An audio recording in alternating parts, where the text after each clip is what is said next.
প্রধানমন্ত্রী তিনি আশ্বাস দিয়েছিলেন শিক্ষা এবং পরীক্ষা ব্যবস্থার খোল নলচে বদলে ফেলা হবে, কড়া আইন আনা হবে।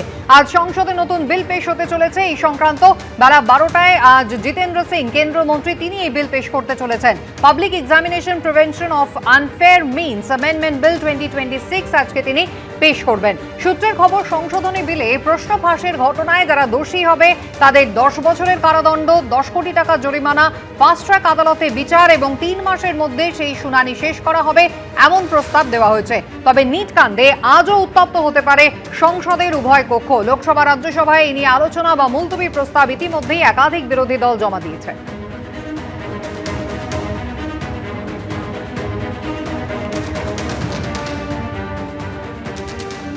এই বিলে যেরকম কঠোর শাস্তির ব্যবস্থা থাকছে, সেরকম বিল পেশের আগে প্রশ্ন ফাঁস রুখতে পরীক্ষা ব্যবস্থা সংস্কারের জন্য উচ্চ ক্ষমতা সম্পন্ন টাস্ক ফোর্স গড়ার কথাও ঘোষণা করেছেন প্রধানমন্ত্রী Narendra Modi.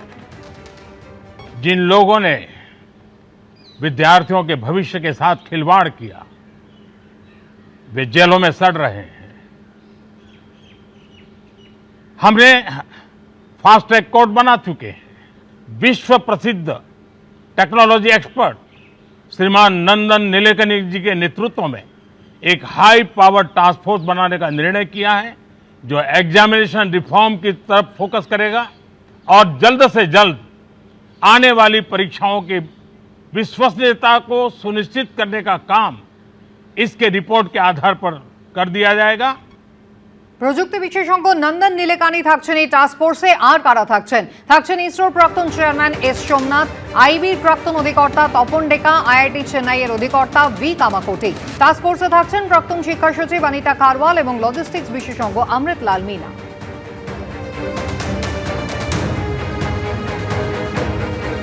Public examination amendment bill 2026, এই বিলে বলা হয়েছে প্রশ্নপত্র ফাঁস, উত্তরপত্রে কারচুপি, কম্পিউটার হ্যাকিং, ডিজিটাল মাধ্যমে প্রশ্ন বা উত্তর ছড়িয়ে দেওয়া এবং সংগঠিত পরীক্ষা জালিয়াতিকে গুরুতর অপরাধ হিসেবে গণ্য করা হবে।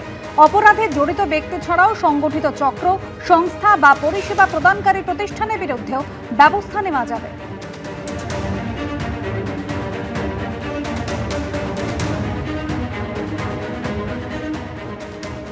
কড়া আইন করে প্রশ্ন ফাঁসে যাতে না হয় সেটা যেমন দেখা উচিত, তার সঙ্গে এটাও দেখা উচিত যাতে করে কিনা এই পরীক্ষার প্রসিডিওরটা সেটা যেন একদম সঠিক প্রক্রিয়ায় নেওয়া যায়, যাতে প্রশ্ন কোনোভাবে ফাঁস না হয়ে যায়। এই আইনের মাধ্যমে টোটাল প্রসেসটাতে যে কোনো ব্যক্তিকে এখানে যুক্ত দেখা যাবে। এরম ধরনের কোনো সরকারি আধিকারিক যদি কোনোভাবে ধরা পড়ে বা কোনো কিছু হয় তাদের ইমিডিয়েট চাকরি থেকে বরখাস্ত করে দেওয়া উচিত, মাইনে বন্ধ করে দেওয়া উচিত এবং তো পেনাল প্রভিশন থাকা উচিত।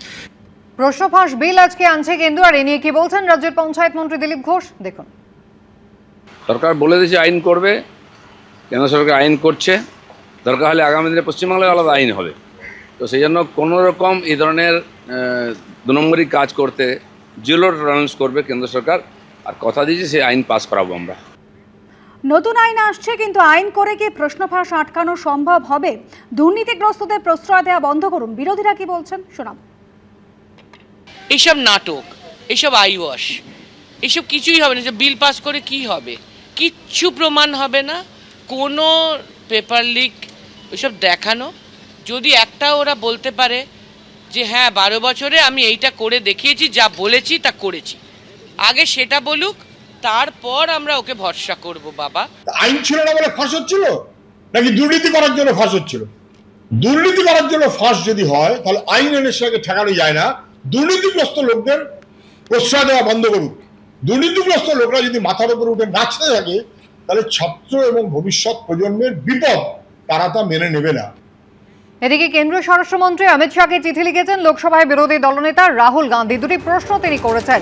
চিঠিতে তিনি লিখেছেন, 20শে জুলাই অর্থাৎ গত সোমবার দিল্লিতে শান্তিপূর্ণভাবে আন্দোলনরত পড়ুয়াদের উপরে যে বর্বরোচিত হামলা চালানো হয়েছে তার জবাব তিনি চেয়েছেন। সবথেকে উদ্বেগজনক বিষয় হচ্ছে ছড়রা গুলি যেভাবে চালানো হয়েছে। কেন্দ্রীয় স্বরাষ্ট্রমন্ত্রী হিসেবে অমিত শাহ তিনি কি পড়ুয়াদের উপরে ছড়রা গুলি সহ প্রাণঘাতী বল প্রয়োগের অনুমোদন দিয়েছিলেন? যদি না দিয়ে থাকেন তাহলে কে দিয়েছিল?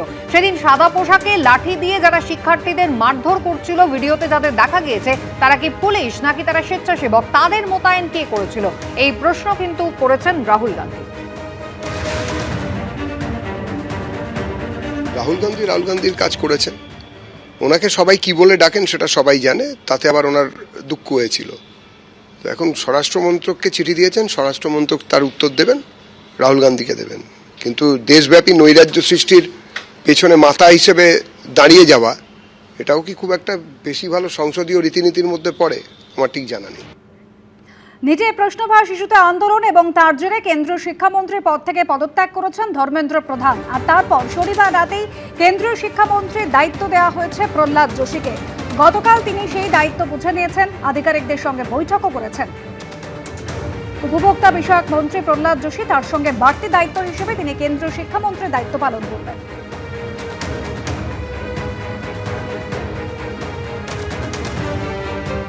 माननीय प्रधानमंत्री जी ने पूरा विश्वास रख के मुझे ये जिम्मेदारी सौंपा है।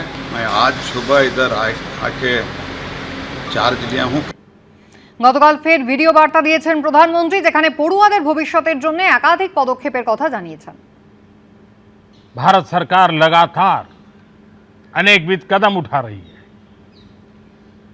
जिन लोगों ने विद्यार्थियों के भविष्य के साथ खिलवाड़ किया, वे जेलों में सड़ रहे हैं।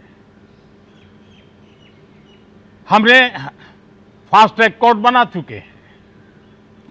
हम कल पार्लियामेंट के अंदर भी कठोर कानूनों के प्रावधान के साथ नया कानून बनाने की दिशा में भी आगे बढ़ रहे हैं। টানা ৩৬ দিন ধরে আন্দোলন করেছেন প্রহ্লাদ যোশী। কেন্দ্রীয় শিক্ষামন্ত্রীর দায়িত্ব নেওয়ার পরেও চাপ কিন্তু বজায় রাখছে ককরোচ জনতা পার্টি। उनको पता है कि युवा देख रहा है, युवा जवाब भी मांगेगा जब टाइम आएगा। तो अच्छा काम करिए, युवाओं के हित में काम करिए, पेपर लीक रोकिए एंड जो हमारे सजेशंस थे डिमांड चार्टर में 5 पॉइंट के, उनको इम्प्लीमेंट करिए। এক মাসেরও বেশি সময় ধরে নিটের প্রশ্ন ফাঁস কাণ্ডে গোটা দেশ জুড়ে আন্দোলন হলো, আর তারই মধ্যে নতুন করে পাঞ্জাবে প্রশ্ন ফাঁসের অভিযোগ উঠেছে, যাতে নতুন করে রাজনীতি উত্তপ্ত হয়েছে। শিক্ষামন্ত্রীর পদত্যাগ এবার দাবি করেছে বিজেপি। এবার কি তাহলে পাঞ্জাবে প্রশ্ন ফাঁসের অভিযোগ নিয়ে সিজেপি ফের একবার আন্দোলন শুরু করবে? পাঞ্জাবের বিষয় নিয়ে শীঘ্রই তারা কর্মসূচি ঘোষণা করবেন, অভিজিৎ দীপকে এমনটাই জানিয়েছেন। পাঞ্জাবে ফার্মেসি অফিসার নিয়োগে প্রশ্ন ফাঁসের অভিযোগ উঠেছে। যদিও পাঞ্জাবে আপ সরকার তারা দাবি করেছে প্রশ্ন ফাঁসের কোনো ঘটনা ঘটেনি, অত্যাধুনিক প্রযুক্তিতে পরীক্ষার হল থেকে প্রশ্ন বাইরে পাঠিয়ে দেওয়া হয়েছিল। গতকালই একটা প্রতিবাদ বিক্ষোভ শেষ হয়েছে, কিছুটা সময় তারা চেয়েছেন, শীঘ্রই তারা নিজেদের রণকৌশল ঘোষণা করবেন, এমনটাই জানিয়েছেন সিজেপির প্রতিষ্ঠাতা অভিজিৎ দীপ।